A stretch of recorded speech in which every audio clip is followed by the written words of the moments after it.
The living wage has become a key federal election battleground. Labor today pledging to force the Fair Work Commission to consider the cost of living when setting the minimum wage. But the government's dismissing the promise as a cruel hoax. The Minister for Jobs, Kelly O'Dwyer, says boosting the minimum wage could increase unemployment and hurt the low paid.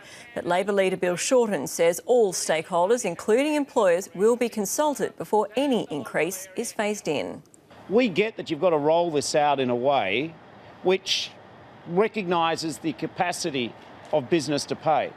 So this is not a crash through or crash approach to wages. The Business Council has welcomed the announcement, saying an independent commission with broader terms of reference alongside a thorough review are sensible steps.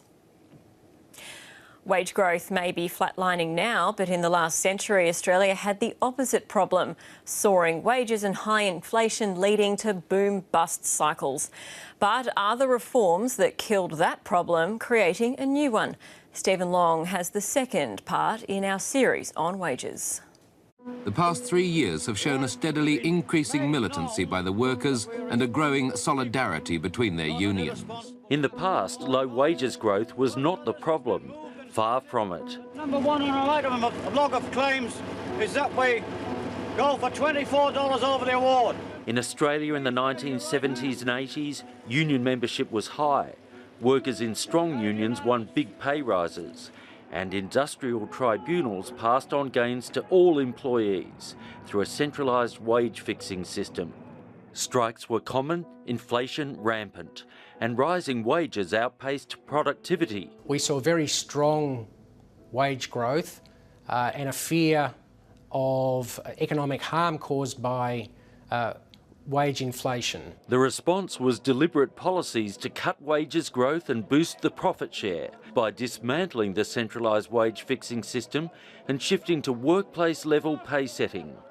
In the past, Australia had a much stronger wage setting system, which was based on collective bargaining, but also the awards system and higher minimum wages. And all of those wage setting institutions have eroded.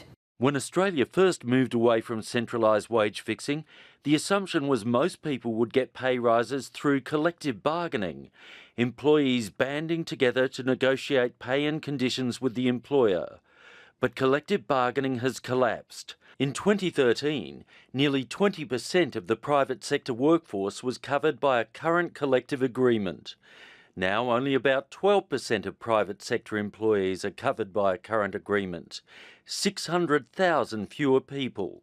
If you're going to have proper wage rises in any economy, you need a system that allows collective bargaining to flourish. The system we have is in fact killing off collective bargaining, and wages are stagnating as a result. Employment lawyer Josh Bornstein has recently analysed wage stagnation and the decline in employee bargaining power for the Journal of Industrial Relations. Employers have got out of the business of employing people on secure employment arrangements, full-time employment arrangements in many cases. In what's known as the fractured or fissured workplace, companies cut the wages bill by outsourcing, offshoring, franchising, casual hiring, labour hire, independent contracting, and competitive tendering of work once done in-house. Companies and workers contracting in have to bid low, creating pressure to cut labour costs all along the line. The biggest cost for most companies is their wage bill. And so when they're looking at how they keep themselves in business, how they drive profitability, wages are absolutely front and centre.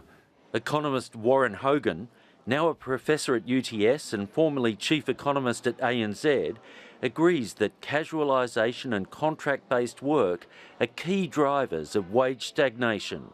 It's not just sort of semi-skilled or low-skilled work. This is right through into these big professional services and financial services type industries, which are high paying. As individual firms look to cut their wages bills, it creates a collective problem. Low wages growth undermines consumption, makes it harder for people to pay their debts, and could ultimately produce a low-wage, low-productivity economy.